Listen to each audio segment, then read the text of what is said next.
Shalom bien-aimés, je suis le frère Jean-Marie Bassia.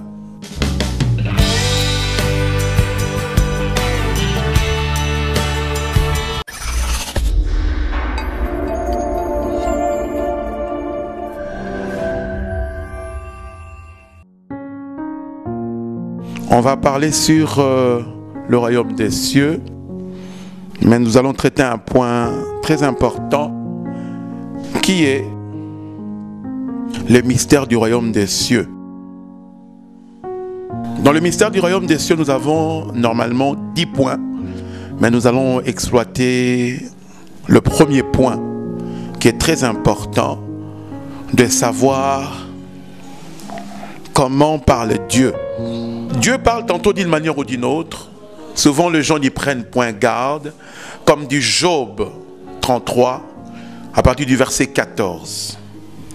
Aujourd'hui, nous allons lire un texte, un court texte, dans Matthieu 13, à partir du 10e verset. Les disciples s'approchèrent et lui dirent: « Pourquoi leur parles-tu en parabole? Dieu parle en parabole. » Jésus leur répondit: « Parce qu'il vous a été donné de connaître le royaume, les mystères du royaume des cieux, et que cela ne leur a pas été donné. Car on donnera à celui qui a, et il sera dans l'abondance, mais à celui qui n'a pas, on ôtera même ce qu'il a. » Bien-aimés dans le Seigneur, Dieu parle tantôt d'une manière ou d'une autre, on n'y prend point garde. Il est important de comprendre comment il parle et de faire attention, sinon on passe à côté. Je donne un exemple simple, un exemple qui est donné dans Deutéronome 13. Et c'est par là que nous allons parler en 1 minute. Dans le livre de Deutéronome 13, à partir du premier verset, les prophètes parlent par rapport à un point très important, souvent pour éprouver les serviteurs de Dieu, les enfants de Dieu. Ils parlent sur quoi? Sur le discernement des esprits. Parce que si tu n'as pas l'esprit de Dieu, tu ne sauras pas entendre la voix de Dieu. Comme la Bible dit dans Jean 10, « Mes brebis entendent ma voix. » S'il s'élève, ça c'est Deutéronome 13, à partir du premier verset, s'il s'élève au milieu de toi un prophète ou un songeur, qui t'annonce un signe ou un prodige, et qu'il y a accomplissement des signes ou des prodiges dont il t'a parlé, disant: « Allons après d'autres dieux, des dieux que tu ne connais point, et servons-le, tu n'écouteras pas les paroles de ces prophètes ou de ces songeurs. Car c'est l'Éternel votre Dieu qui vous met à l'épreuve pour savoir si vous aimez l'Éternel votre Dieu de tout votre cœur et de toute votre âme. » Bien-aimés dans le Seigneur, comment parle Dieu? Si tu ne saisis pas, si tu n'as pas l'Esprit de Dieu, tu ne sauras jamais entendre Dieu. Pour entendre Dieu, il faut avoir son esprit. Voilà pourquoi, premièrement, tu dois le recevoir comme ton Seigneur et ton Sauveur dans ta vie. Et le jour que tu le reçois, c'est ce jour-là que tu deviens conscient que Dieu est entré dans ta vie. Nous avons vu dans Apocalypse 3, verset 20, on a illustré ça par quelqu'un qui vient frapper à la porte et que tu lui ouvres ton cœur. Et le jour qu'il entre chez toi, c'est ce jour-là que tu commences à les comprendre et à l'entendre. Mais s'il est loin de toi, il est à l'extérieur, ça peut être une autre personne, ton voisin ou un passant qui est en train de te parler. Et dans les camps échéants, nous sommes en train de parler, peut-être que ça peut être le diable qui te parle. Mais ici, comment parle Dieu? À tout moment que Dieu va te parler, il va te parler comme un père. Il va te parler pour te donner des directives. Il va te parler pour t'instruire, pour t'enseigner, pour te montrer les chemins. Parce qu'il est le seul chemin. Il n'y en a pas deux. Comme dit Jean 14, à partir du premier verset. Il dit: « Je suis le chemin, la vérité et la vie. » Et il n'y a point d'autre Dieu qui parle. Et celui qui t'a créé, il sait le pourquoi et le comment il t'a envoyé sur la terre. Et il n'y a que par son esprit que tu peux comprendre ce Dieu qui te parle. Je vais donner un exemple simple.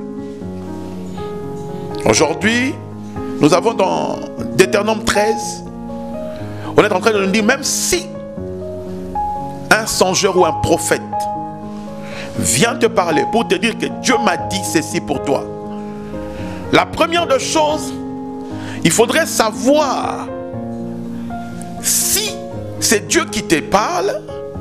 Tu le sauras par rapport à ce qu'il te dit, si cela s'aligne sur la volonté de Dieu. Quelle est la volonté de Dieu sur cette terre, comme le dit Jean 6, versets 38 à 40? C'est une seule chose, venir sauver le monde. L'homme était dans les jardins, il était perdu et il doit rentrer. Si dans tout ce qu'on te dit, cela ne t'amène pas au salut, ce n'est pas Dieu qui parle. Si ça t'amène à autre chose, ce n'est pas Dieu qui te parle. Comment parle Dieu? Et il est important, toi-même tu peux songer, enfin tu peux avoir un rêve, une révélation. Mais regarde très bien si cette révélation-là, par ton discernement, et que tu attaches ça à la chair, c'est-à-dire, tu as vu un homme, peut-être ta tante, peut-être ton frère, peut-être ton voisin, qui est venu te sauter dessus, peut-être vouloir te tuer, te faire du mal. Mais la meilleure explication pour savoir que c'est Dieu qui te parle, nous ne combattons pas contre la chair, mais nous combattons contre l'esprit. Quel esprit? L'esprit du diable. C'est par là que tu sauras que non, ici Dieu me parle. Dieu me parle à travers ce que ce frère-là me dit. Dans tout ce qu'on peut te dire, si celui qui vient te révéler la révélation, te donner l'explication de la chose, si il te parle en dehors de la parole de Dieu, par exemple ici dans le cas d'espèce, s'il ne te dit pas que c'est ton ennemi, c'est le diable, et qu'il attache la chose à l'homme que tu as vu, à la personne que tu as vue, à la femme que tu as vue, automatiquement, cette personne-là ne t'annonce pas la bonne nouvelle, mais il est en train de te dérouter. Pour conclure, Dieu a un langage. Quand il nous parle par la douleur, il nous parle par les problèmes, les situations difficiles. Il nous parle pour attirer notre attention. Mais il utilise tous ces moyens pour nous réveiller. Il utilise tous ces moyens pour nous réveiller. Sans son esprit,